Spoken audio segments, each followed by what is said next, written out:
안녕하세요. 30대 여성입니다. 저는 한 번 이혼하고 재혼을 했어요.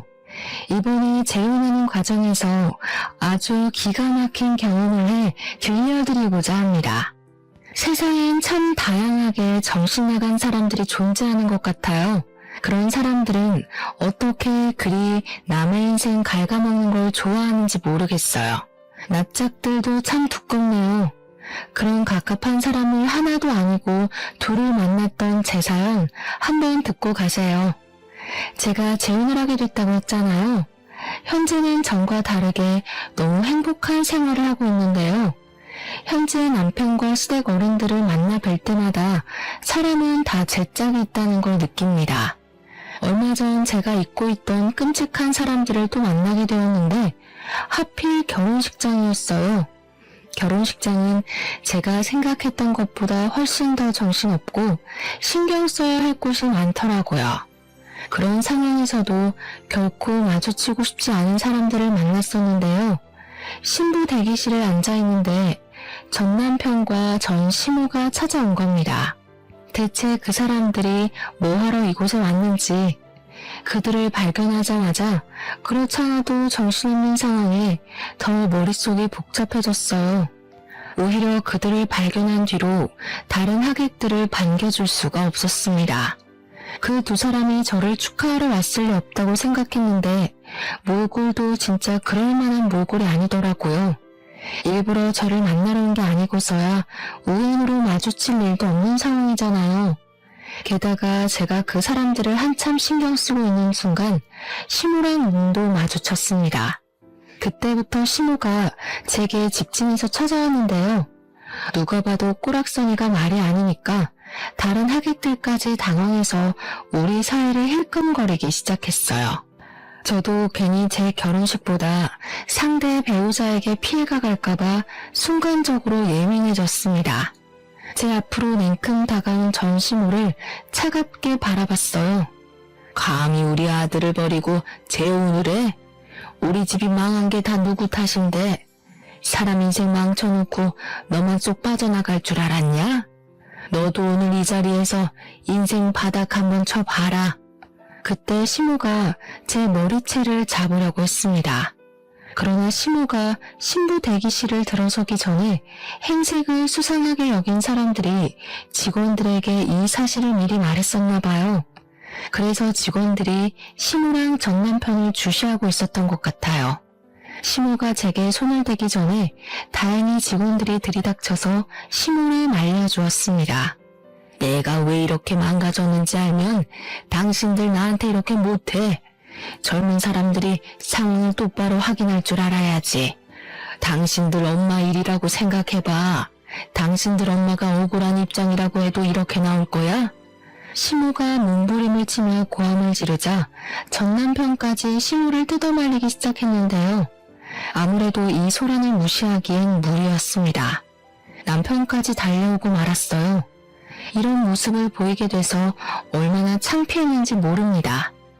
전 남편이랑 전 시모가 저 때문에 집안 망했다는 소리를 하면서 하소연을 했는데 그게 사실이었다면 제가 이렇게 사연을 쓰지도 않았겠죠. 까지 반성 못하고 저렇게 나대는 꼴이 뇌리에 너무 크게 남아있어서 소문이라도 내고 싶네요. 불과 작년까지의 일이었습니다. 전 남편과 긴 결혼 생활을 한 건 아니었어요. 1년 좀 넘게 지내다가 못 참고 이혼을 하게 된 건데요. 이혼이 오직 하나의 이유만으로 결정짓는 사람들은 없을 겁니다. 저도 그 사람들한테 쌓인 게 많았는데 그게 터져서 이혼을 한 거거든요. 기억나는 대로 말씀드려보자면 신혼여행 때가 바로 생각나네요. 결혼식하고 신혼여행 다녀올 때만 해도 별다른 문제는 없었어요. 근데 신혼여행 갔다가 귀국하는 길에 면세점에서 시모 선물로 화장품 산 게 화근의 시작이 되었습니다. 선물 사갔다가 욕 들어먹었어요. 물론 받는 사람의 입장도 생각해서 선물을 하는 게 맞겠죠. 제가 시모의 취향을 모르고 정말 엉뚱한 물건을 샀다면 저도 욕먹을 만했다고 이해할 수 있습니다. 그러나 제가 사간 건 일단 대중적인 제품이었고 그리 가볍지도 무겁지도 않은 금액대였어요. 그저 빈손으로 시댁을 방문하기 좀 그래서 여행 다녀오는 김에 선물을 샀던 겁니다. 그런데 제가 시모한테 처음 들은 말이 뭔 줄 아시나요? 화장품? 너는 왜 물어보지도 않고 쓸데없이 돈을 쓴 거니? 센스 있는 며느리들은 시모 체면 세워준다고 명품 하나 해준다던데. 돈 많이 번다고 해서 득 좀 보나 했더니 씀씀이가 가난하기 짝이 없구나. 저를 타박하시더라고요. 선물도 보는 사람 앞에서 뜯어보는 것까진 괜찮지만 그 선물을 대하는 표정이랑 태도가 너무 꿀사나웠어요. 그날 처음으로 시모의 욕망 그득한 모습을 보았던 거예요. 그걸 보고 아차 싶었지만 저는 이미 신혼여행을 다녀온 새댁의 처지였습니다. 아무리 선물이 마음에 안 들어도 사온 사람 생각해서 제 앞에선 조심해줘야 하는 거 아닌가요? 나이 많다고 어린 사람 앞에서 예의 안 차리는 건 옛날 방식 아닙니까? 그 와중에 남편은 눈치 없이 자기 엄마 기분 상한 것만 생각하더라고요. 너무 뭐라 하지 마. 그래도 엄마한테 잘 보이고 싶어서 신중하게 고른 건데 다음에 명품백이라도 사주겠지. 엄마 말대로 며느리가 진짜 돈 잘 벌잖아. 제가 평범한 회사원이지만 연차가 높아서 연봉도 좀 높습니다. 공무원 아니고 사기업에서 근무하고 있었어요. 남편이랑 당연히 서로 연봉 밝히고 결혼했습니다. 제 연봉 때문에 시모가 결혼 인사하던 제게 그렇게 잘해줬던 걸로 기억해요. 제가 자기한테 돈을 많이 쓸 거라고 생각했나 봐요. 아무튼 전 그날 이후로 시모한테 감정이 꽤 상해버렸습니다. 그렇게 무례하고 이중적인 사람은 처음 봤거든요. 남편한테 시모 행동에 대해 얘기를 해도 남편은 전혀 심각하게 받아들이지 않았어요. 오히려 제가 시모 마음을 이해 못해줘서 은근 속 좁은 사람 취급을 하더라고요. 처음이니까 남편의 말에 어쩔 수 없이 납득을 해줬습니다. 하지만 그 납득도 얼마 못 가 빠르게 걷어줬는데요. 도무지 제가 이해할 수 없는 일이 일어난 겁니다. 시댁에는 시모가 한 명 있는데요. 시모가 신혼여행 다녀와서 식구들 선물로 초콜릿을 사왔거든요. 근데 자기 딸내미라 그런지 초콜릿 하나에도 엄청 감동을 하면서 기특하게 여겨주더라고요. 그렇다고 제가 무슨 말을 한 건 아니었습니다. 그저 초콜릿을 받아서 바로 가방에 넣었을 뿐이었어요. 그런데 그걸 서운하다고 하면서 시모가 은근 저를 흘겨보더라고요. 너 지금 우리 애가 초콜릿 사왔다고 무시하는 거냐? 쓰지도 못할 화장품 사와서 처박아둘 바엔 언제든지 먹을 수나 있는 초콜릿이 낫지. 그게 뭐 불만이라고 뜯어보지도 않고 가방에 쑤셔넣어. 초콜릿인 거 이미 다 알고 있는데 굳이 뭐하러 여러 개를 뜯어요. 남편이 뜯어놓은 거 한 입 먹으면 되는 걸. 그리고 제가 드린 선물이 마음에 안 드시는 거 알겠는데 대체 언제까지 언급하실 거예요? 어머님이야말로 저 무시하는 거 아니세요? 어머머, 얘 말하는 꼬락서니 봐라. 뭐라고?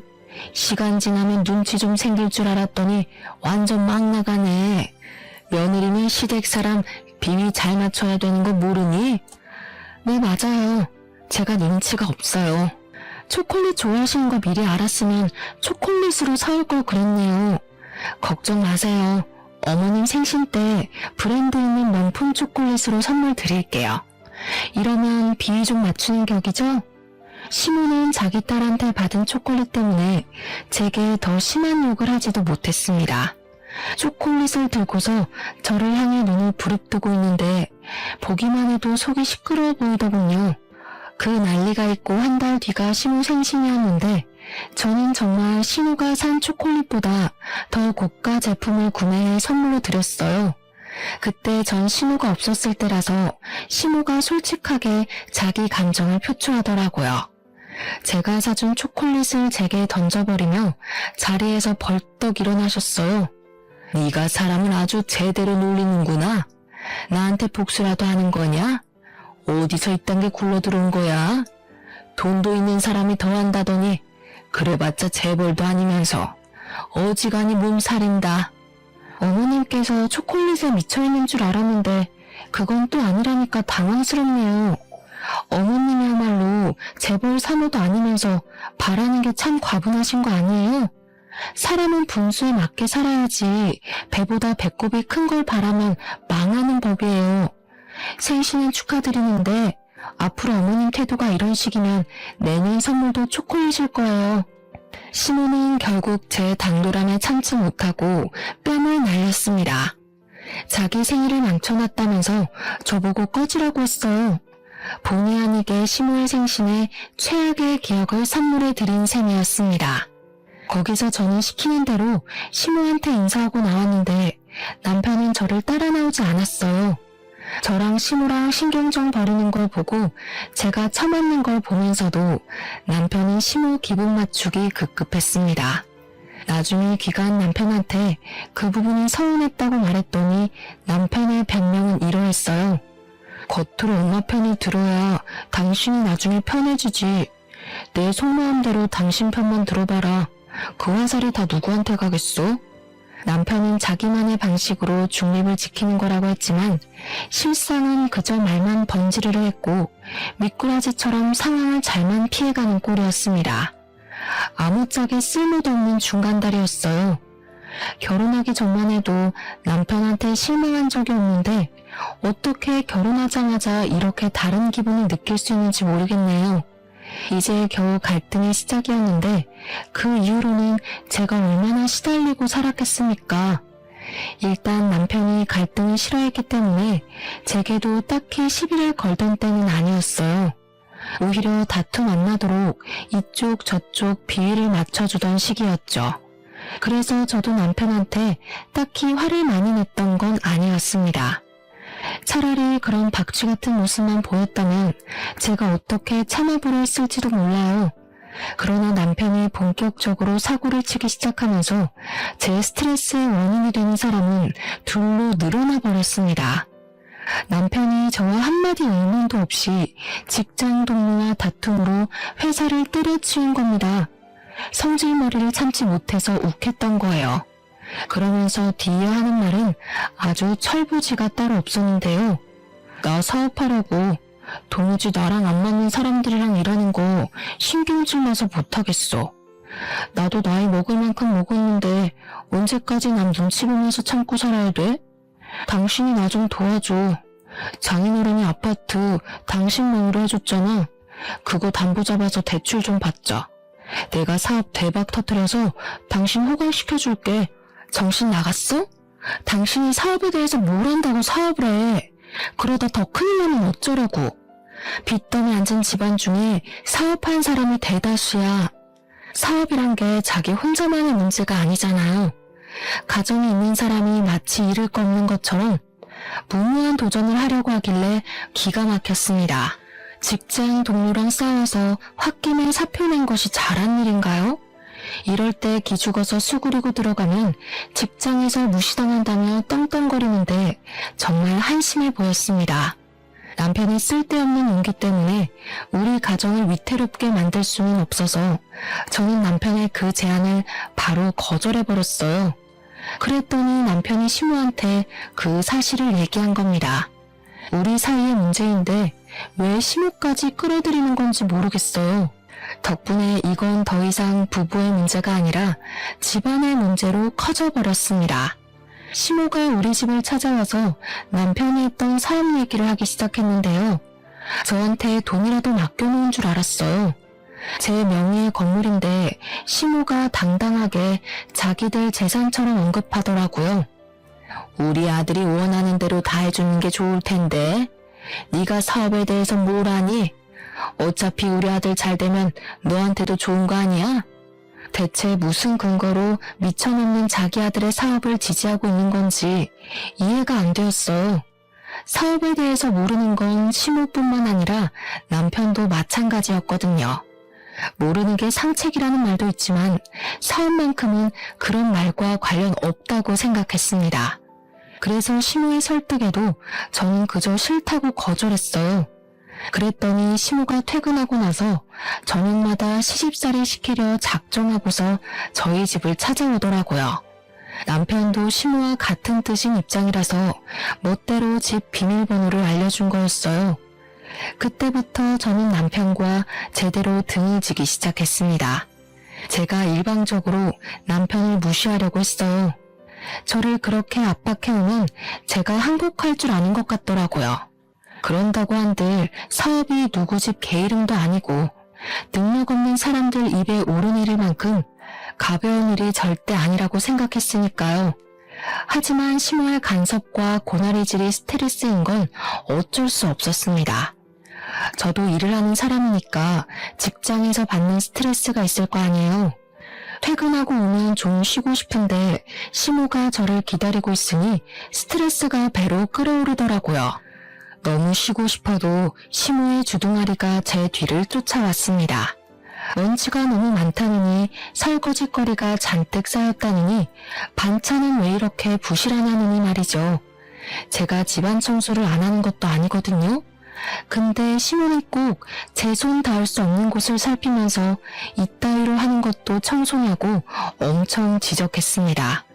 게다가 설거지는 제가 먹은 그릇들이 아니에요. 시모가 우리 집을 들락거리면서 일부러 만들어 놓은 설거지들이었죠. 저도 어디 해보자는 뜻으로 시모에게 맞서서 나름 무심하게 대응은 했는데요. 이게 안 풀리고 쌓이다 보니까 너무 가슴이 갑갑하더라고요. 집안 꼬락선이 잘 돌아간다. 너는 어떻게 칭찬할 만한 구석이 없니? 너 때문에 우리 집안까지 재수가 없으려고 해. 안 되겠다. 너 그냥 직장 때려치워라. 네가 살림을 한 번도 제대로 해본 적 없으니까 이 모양이겠지. 내가 확실히 가르쳐 줄 테니까 내일부터 직장 그만두고 우리 집에 출근해. 그쪽으로 출근하면 월급은 있나요? 제 직장보다 배울 것 없는 집에 가서 고작 배운다는 게 집안일인데 돈도 안 주실 건 아니죠? 원래 사람을 스카우트하려면 연봉 협상이란 거래요. 뻔뻔하게 피 한 방울 안 섞인 저더러 가족인데 무슨 돈 타령이냐고 하실 건 아니길 바랄게요. 얘가 진짜 정신 나간 년이네. 우리한테 돈도 안 써. 제 남편 사업도 못하게 해. 하물며 나한테 명품이라도 하나 해준 적 있니? 잘하는 것도 없고 예쁜 짓도 안 하는 것이 무슨 돈 타령이야. 시애미가 하라면 그렇게 하는 거지. 제가 앞으로 어머님을 어머님으로 안 모시겠다고 하면 그만 아닌가요? 저 어머님한테 예쁜 짓 할 생각 없고 비위도 안 맞추고 싶어요. 어머님한테 며느리로 인정받고 싶지도 않고요. 그러니까 앞으로 저한테 아무것도 기대하지 마세요. 사소 실망하기 싫으시면. 제 말에 시모가 또 눈을 부릅떠 보였는데 그거 무시하고 방으로 들어갔습니다. 안 그래도 시모가 가만히 있질 않고 따라오려고 하더라고요. 문 잠그고 쉬었어요. 안방에도 화장실이 있으니까 그곳에서 한참 씻고 나왔습니다. 방 밖에 조용한 것 같길래 문 열고 나가보니까 남편밖에 없더라고요. 제가 방에서 나오자 잠깐 외출했던 남편이 표정 굳은 채로 제게 다가왔어요. 나를 그렇게 못 믿을 거면 나랑 결혼 왜 했어? 우리가 남도 아니고 내가 무조건 성공시켜줄 수 있다니까. 왜 안 믿어줘? 나는 당신이 내조 못해도 아무 말 안 했고 우리 엄마한테 예의 없게 굴어도 최대한 참았어. 너는 네가 하고 싶은 대로 살아야 되고 나는 그러면 안 되냐? 와, 피해자인 척 잘한다. 네 말에 억울함은커녕 이기적인 내용밖에 없는데 어쩜 그렇게 손해보고 있는 얼굴을 할 수가 있어? 당신이 이렇게 연기 잘하는 사람인 줄 몰랐네. 어머님한테 들었는지 모르겠는데 나 진짜 마지막으로 경고하는 거야. 난 사업 절대 반대야. 제가 매번 똑같이 경고를 했더니 남편은 그렇게 저한테 항복하는 듯 했습니다. 더 이상 안 따졌거든요. 시모집 비밀번호도 바꾸었어요. 시모한테 또 집 비밀번호 알려줄 생각이면 친정 가서 지내겠다고 했는데 그 뒤로 시모가 집을 안 찾아오더라고요. 시모한테 연락은 딱히 없었지만 시모 전화번호도 그냥 다 차단했습니다. 그리고 한동안 남편이 잠잠하길래 저는 그가 다시 취직 준비를 하고 있는 줄 알았어요. 일자리도 없는데 매일 외출을 하더라고요. 그런데 그마저도 제 착각이었습니다. 남편의 똥꼬집이 어디 갈 리가 없는데 아니랬어요. 그동안 남편은 사업에 단 1%도 미련을 못 버렸던 거예요. 결국 사업장을 차리게 되었다고 저한테 먼저 말을 걸더군요. 무슨 돈으로 했냐니까 시모가 시댁을 담보로 접고 대출을 받았다고 하는 겁니다. 시댁 재산은 오직 아파트밖에 없거든요. 근데 비전 없는 남편한테 전 재산을 걸고 자금을 해결해 줬다네요. 벌써 사무실까지 다 꾸려진 상태로 제게 말을 하는 거였어요. 할 수 없이 저도 체념하고 들었던 것 같아요. 우선 정확하게 뭐 하는 사업인지 몰라서 물어봤습니다. 그런데 물어볼 때마다 남편이 이상하리만큼 예민하게 반응하는 겁니다. 왜? 내가 어디 음지에서 돈 벌어오는 걸까봐? 네 돈 빌려서 하는 것도 아닌데 아직도 의심이 많다? 어차피 넌 말해줘도 모르는 사업이야. 남자가 하는 일에 일일이 신경 쓰지 마. 그래, 알아서 잘해봐. 나한테 도와달라고 손만 안 벌리면 돼. 나 분명 말렸는데 무시하고 시작한 건 당신이니까 내 탓도 하지 말고. 남편은 아주 자신감이 넘치는 상태였습니다. 대체 무슨 일을 하길래 저렇게 성공을 보장하는 건가 궁금하기도 했어요. 그렇지만 더 물어보진 않았습니다. 굳이 가라앉힌 갈등을 다시 들추고 싶지 않았거든요. 그렇게 불안감만 안고서 시간을 보냈는데요. 의외로 남편 사업이 정말 잘 되는 건지 돈을 꽤나 버는 것 같더라고요. 사업 시작한 지 2달 만에 생활비만 무려 월 300만 원씩 턱턱 갖다 주는 게 아니겠어요? 이렇게 큰 돈은 어디서 났어? 정말 당신이 사업해서 벌어온 돈이야? 그렇다니까.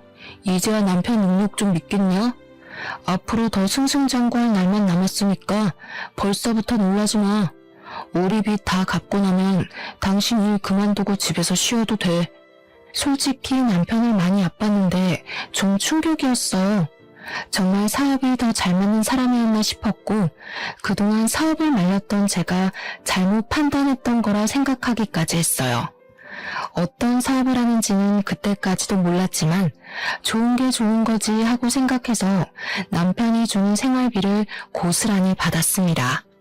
마치 부자가 된 것처럼 행복하게 사치를 부렸고 먹고 싶은 거 다 먹어가며 펑펑 썼죠. 남편 일이 잘 풀리자 시모의 관계도 저절로 회복이 되었는데요. 시모는 저에게 남은 앙심이 큰지 마치 재벌 사모라도 된 것처럼 저한테 자부심을 부리기 시작했어요. 그게 저의 심기를 불편하게 만들었고 자기 아들 믿고 제게 함부로 하기만 하는 시모한테 점점 질려갔습니다. 그 와중에 짜증났던 건 남편이 또 시모한테 집 비밀번호를 알려줬다는 거예요. 내 아들 돈으로 펑펑 놀고 먹는다면서? 네 돈 주기는 싫고 내 아들 돈은 쓰고 싶나 보지? 그렇게 돈 좋아할 거면서 뭐하러 쌩님인 척 딱딱하게 굴었대? 앞으로 우리 아들이 돈 필요하다고 하면 군말 없이 대줘라. 알겠니? 제 돈을 왜 어머님이 이래라 저래라 하세요. 그때 돼서도 결정은 제가 해요. 그리고 사업은 길게 보는 거지 시작 때 성공했다고 쭉 성공하리란 법 없잖아요. 벌써부터 긴장 놓지 마세요. 남편이 돈을 많이 벌어다 주니까 시모 입장에선 제가 그만 꼬리를 내리고 넙죽 엎드려야 한다고 생각한 것 같아요. 저도 남편이 생활비를 많이 가져다 주면 좋죠. 그런데 그걸로 비굴해지긴 싫거든요. 그래서 저만의 소신은 끝까지 굽히지 않았던 건데 시모가 그게 마음에 안 들었나 봐요. 아들이 자기의 유일한 방패막인지 제 행동에 과장해서 남편한테 고스란히 말하더군요. 남편 역시 제 편은 아니었어요. 남편도 돈 때문에 제가 굽히고 들어오길 바랬습니다. 자기 돈 많은 걸 자꾸 내세우면서 허세를 엄청 부렸고요. 자기 엄마 무시하냐고 엄청 많이 발끈했어요. 두 사람의 갑질이 기분 나빴지만 그래도 남편이 생활비를 많이 주니까 그냥 참았어요. 그렇게 날을 보내던 어느 날이었어요. 갑자기 남편과 싸웠다던 그 직장 동료가 제게 따로 연락을 해온 겁니다. 너무 느닷없는 발신자라서 아무 생각 없이 받았는데요. 그 동료 직원한테서 놀라운 사실을 들었어요. 남편이 회사에서 잘리게 된 이유를 설명해 주더라고요. 저는 남편이 동료 직원이랑 싸워서 스스로 사표를 낸 걸로 알고 있는 상태였는데 동료 직원이 말하는 건 달랐습니다. 남편이 휴대폰으로 코인하다가 상부에 들켜서 잘렸다는 말을 하더군요. 회사를 나가서 더 자유롭게 코인을 하고 다닌다고 했어요. 알고 보니 남편이 제게 주는 엄청난 생활비를 코인으로 벌어주고 있었던 거예요. 머리끝까지 소름이 돋았고 얼마나 화가 났는지 몰라요. 너무 큰 배신감이 느껴졌지만 일단 남편에게 티는 안 냈습니다. 불같은 성격의 남편이 무슨 짓을 더 할지 모르니까요. 이걸 어느 타이밍에 어떻게 밝히는 것이 좋을까 생각만 하며 며칠을 보낼 때였습니다. 어느 한날 갑자기 남편이 사업 자금이 더 필요할 것 같다며 제게 2억을 요구하더라고요. 원래 더 큰 성장을 하려면 사업장을 넓혀야 되는 법이야. 지금 내 사업 한참 잘 되고 있고 더 잘 될 수 있는데 자금이 부족해서 발전이 안 돼. 그러니까 당신이 좀 보태줘. 당신도 내 능력 직접 확인했잖아. 앞으로 생활비 300만 원보다 더 갖다 줄 수도 있어. 그 말을 나보고 믿으라고. 망해서 2억이 필요한 건 아니고 내가 분명 나한테 손 벌릴 생각하지 말라고 했지. 잘 되고 있든 말든 네가 벌인 일이니까 네 알아서 해결해. 아무래도 남편이 코인 때문에 돈을 잃은 것 같았습니다. 동료 직원한테 그 말을 안 들었다면 빌려달라는 남편의 말에 응했을 수도 있어요. 실제 남편의 사업이 잘 되고 있는 줄 착각했을 테니까요. 하지만 제가 남편의 숨겨진 비밀을 알고 있잖아요. 제 돈까지 다 날려버릴 게 안 봐도 뻔한데 어떻게 주겠습니까? 이 사람들은 왜 돌아가면서 제 돈을 그렇게 탐내는 건지 모르겠는데 제가 남편의 자금 사정을 또 모른 척하자 또 시모가 저를 찾아왔습니다. 이번엔 집에 들어서자마자 들고 있는 가방으로 제 머리통을 후려치시더라고요. 내가 너처럼 말 안 통하는 인간은 처음 본다. 우리 아들이 그동안 벌어다 준 돈이 얼만데 생각 없이 받아 처먹을 때는 좋아 죽더니 도와달라고 하니까 또 내 아들을 무시해? 도와주기 싫으면 내 아들이 준 돈 다 토해내. 누가 들으면 그 많은 생활비 저 혼자 쓴 줄 알겠어요. 맞벌이 하는 입장에서 그 돈으로 남편 맛있는 거 해먹이는데 거의 다 썼거든요. 저 개인적으로 쓴 거 전혀 없고 남편이랑 놀러 갈 때만 썼다고요. 너랑 말만 섞으면 내가 아주 혈압이 올라. 나 더 이상 너 같은 년이랑 얼굴 보면서 살기 싫다. 당장 내 아들이랑 이혼해. 이혼이요? 와, 내가 왜 그 생각을 못했지? 말씀 잘하셨네요. 그래요, 이혼할게요. 저 그이 없어도 잘 살 수 있거든요. 이혼은 생각도 못하고 있어서 혹 2개 달고 평생 어떻게 사나 고민 많았는데 해결책 추천해줘서 감사해요. 어머님께서 주는 마지막 선물이라고 생각할게요. 시모는 제가 이혼이란 말에 항복이라도 할 줄 알았는지 어김없이 당황하는 모습을 보였어요. 저를 이 정도 겪었으면 그런 협박이 안 통하는 것 정도는 알 줄 알았는데 아닌가 봐요. 그렇게 원하는 이혼을 해주겠다니까 시모는 결국 더 말하지 못하고 씩씩거리기만 하다가 돌아갔습니다. 그리고는 자기가 알아서 1억을 더 담보대출 받아서 해줬어요. 대단한 아들 사랑이라고 생각했습니다. 저는 빚더미 앉기 전에 그만 이 집에서 도망을 가는 게 좋을 것 같았어요. 그래서 남편이 시모한테 이혼 얘기 전해 듣고 왔길래 번복 없이 미리 준비한 합의서를 건네주었습니다. 그래, 잘 됐네. 나도 나 이해해주는 돈 많은 여자 만나서 재혼할 거야. 나중에 나 놓친 거 땅을 치면 후회하게 될 거다. 남편의 원망을 기분 좋게 들어준 저는 그대로 깔끔하게 합의 이혼을 하였습니다. 제가 정말 아쉬운 것도 없고 싫은 소리도 안 하니까 남편은 그게 더 얄미워 보였나 보더라고요. 갑자기 저한테 바람만 내는 소리를 하대요? 생각하는 것도 딱 네 수준이다.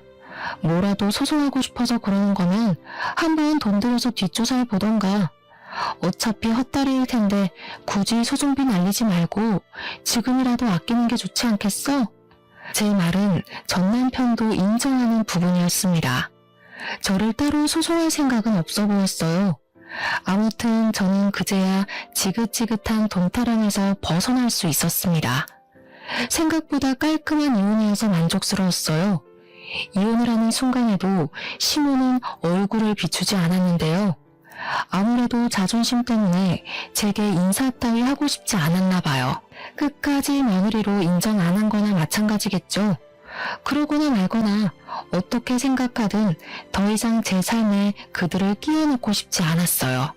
이제 다시 솔로의 삶을 얻었으니 행복할 일만 만들고 싶었습니다. 제가 이전부터 세계 일주하는 게 꿈이었는데 생각도 정리할 겸 시기가 딱 적당한 것 같더라고요.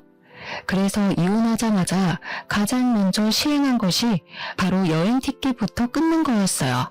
시간이랑 경비 때문에 세계 일주까진 못하고 아쉬웠건만 돌았습니다. 세상 사는 게 이렇게 재밌고 행복하다는 걸 그때 처음 느꼈어요. 한국으로 돌아올 때쯤엔 막대 먹은 두 모자는 이미 제 머릿속에서 지워진 상태였습니다. 한국 와서도 저의 행복한 시간은 쭉 이어졌어요. 늘 배우고 싶었지만 마음을 품고만 있던 수영도 정기권을 끊었고요. 퇴근하고 집에 가면 영화 한 편 보면서 행복함을 느꼈습니다. 이혼만이 제가 사는 길이었는지 좋은 일은 끊임없이 이어졌어요. 저 이혼하고 얼마인가 승진도 했잖아요. 어쩜 이렇게 행운만 따르는지 모르겠어요. 제가 결혼한다고 직장 그만뒀으면 어쩔 뻔했습니까? 행복한 시간이 길어질수록 과거의 상처는 더 빨리 잊혀갔는데요. 어느 날 직장에서 제휴맺은 리조트에 할인가로 갈 수 있다는 공고가 올라왔어요. 휴양지를 좋아했던 저는 당장 신청했습니다. 혼자 놀러가서 그동안 배웠던 수영 연습도 했었어요. 그런데 그곳에서 그만 사고가 나버린 겁니다. 수영하다가 쥐가 내려서 그대로 물속에 빠져버렸어요. 물에서 쥐가 나면 왜 큰일 난다고 하는지 그때 강하게 느꼈습니다. 제가 아무래도 앞으로의 운을 그날 다 쓴 게 아닌가 싶은데요.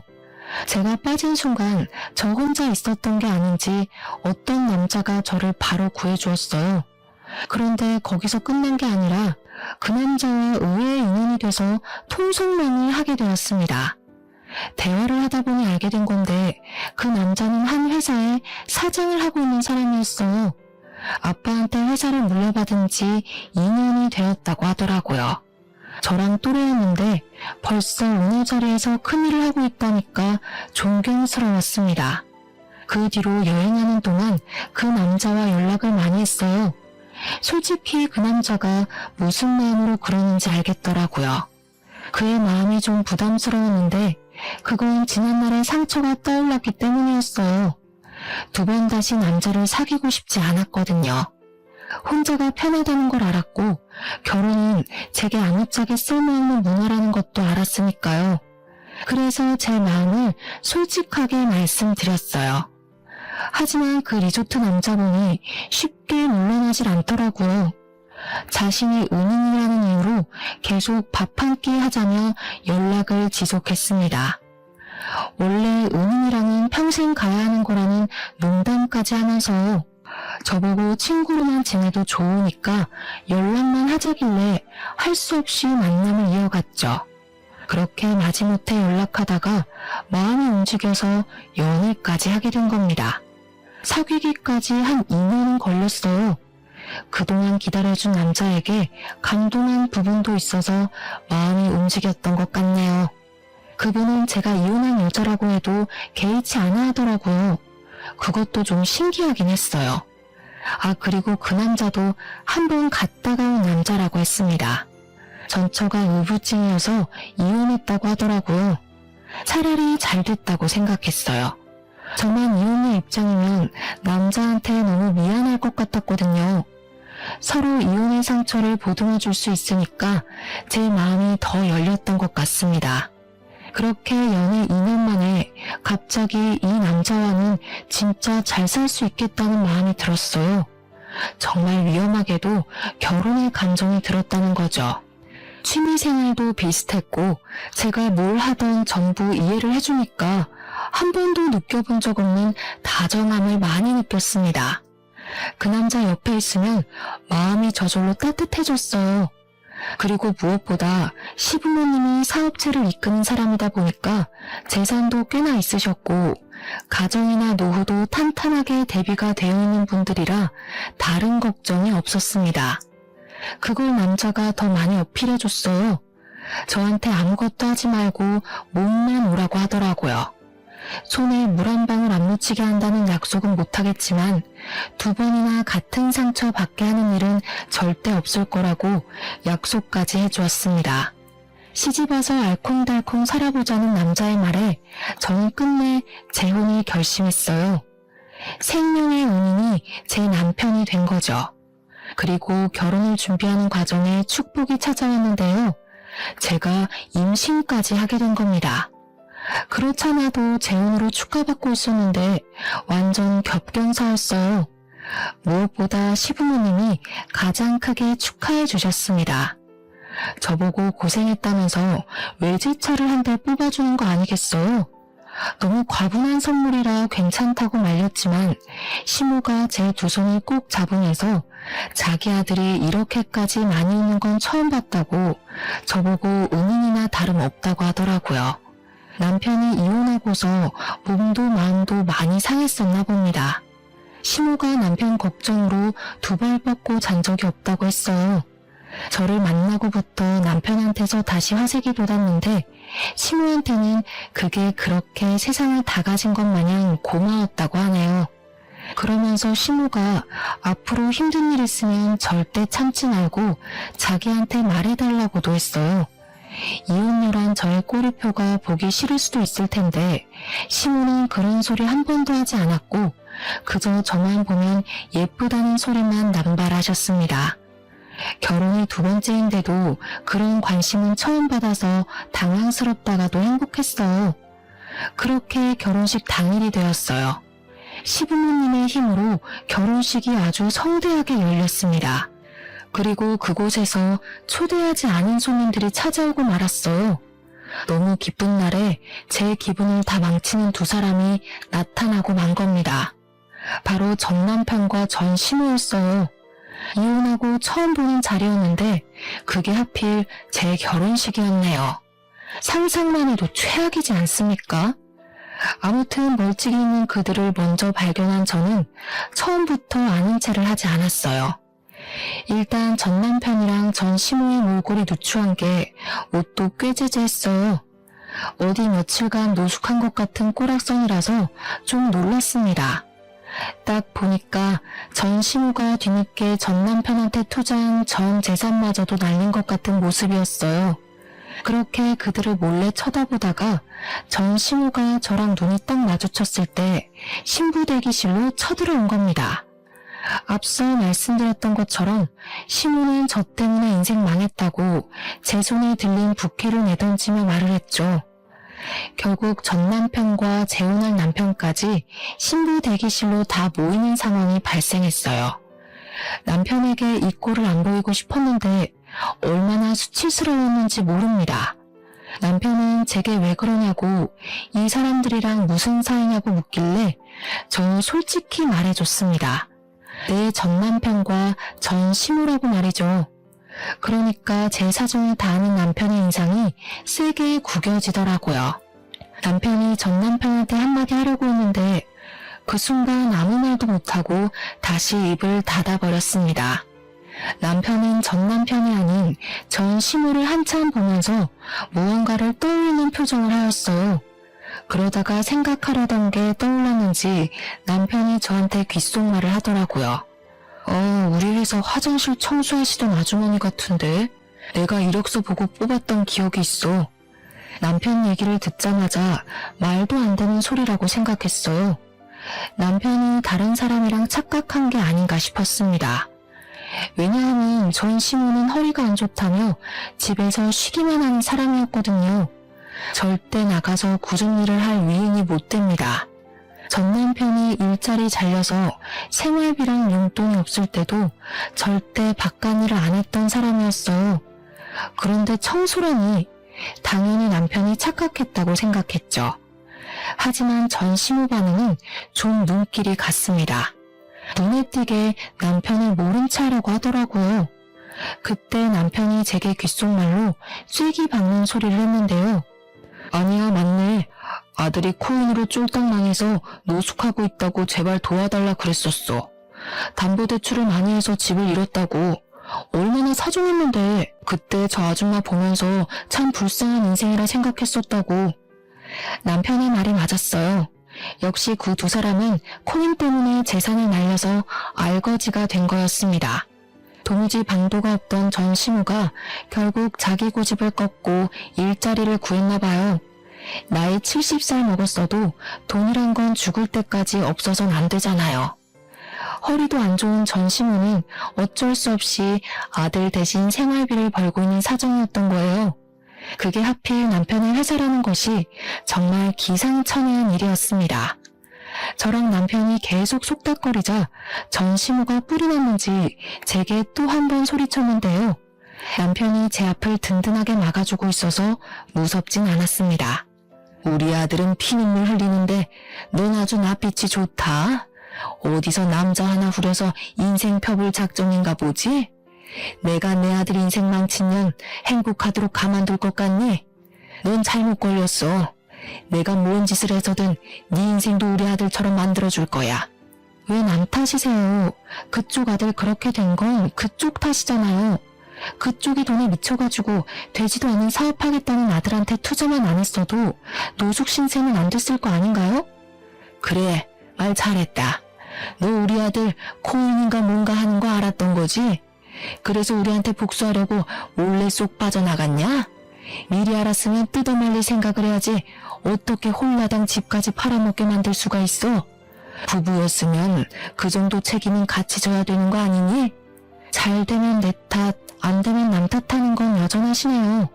그래서 제가 하지 말라고 말렸던 거 기억 안 나세요? 그때도 사람 하나 잡아먹을 것처럼 돈 달라고 소리 지르더니 된통 당해보니까 대체 왜 그랬을까 싶어요? 저 복수한 거 맞아요. 하도 모자가 말귀를 못 알아듣고 허황된 꿈에 미쳐있길래 제발 정신 차리라고 현실 좀 경험하게 해줬을 뿐이에요. 대신 앞으로는 사업 안 할 거잖아요. 좋은 경험 배운다고 생각하세요. 그때 전 시모가 바닥에 떨어져 있는 부케를 냉큼 줍더니 저한테 던졌습니다. 그걸 남편이 막아주지 않았다면 얼굴을 맞았을 거예요. 남편은 날라온 부케를 붙잡고서 전 시모한테 성큼 다가갔어요. 그리곤 제게 귓속말로 얘기했던 사실에 대해 물었습니다. 청소 아주머니 맞죠? 저 모르겠어요? 아줌마가 하도 무릎 꿇고 빌길래 제가 취직시켜준다고 했잖아요. 평생 은인으로 모시겠다고 하더니 은인 얼굴도 못 외우고 은인 결혼식 망치러 온 거예요? 뭐? 이 사람은 무슨 소리를 하는 거야? 저런 년 인성 하나 못 알아보는 사람을 은인으로 둔 적 없거든요. 그럼 확인시켜 드릴게요. 오늘부로 해고니까 이제 출근 안 하셔도 돼요. 근로법에 신고해도 소용없어요. 그동안 같이 일하신 분들이 아줌마 일 더럽게 못하고 지각을 밥 먹듯이 한다고 하소연 많이 하더라고요. 근로자가 문제면 노동협회에서도 사장들 손들어주는 거 알죠? 그제야 전 시모의 얼굴이 새빨개지더니 안절부절 못했습니다. 남편한테 싹싹 빌고 싶은데 제가 있어서 체면을 차리는 것 같았어요. 결국 한마디도 못하고 전 남편을 데리고 도망가 버리는 거 아니겠습니까? 자기도 쪽팔린 줄은 아닌가 봐요. 그 초라한 뒷모습을 보는데 제가 미처 해결하지 못했던 채증이 이번에 싹 내려가 버렸네요. 그날의 그 모습을 마지막으로 더 이상 둘을 만난 기억은 없습니다. 남편 말로는 전 시모가 알아서 회사를 그만뒀다고 하더라고요. 역시나 제게는 자존심을 굽히고 싶지 않나 봅니다. 생계가 어려운 와중에 체면이나 생각하다니 아직도 정신 못 차린 게 분명하네요.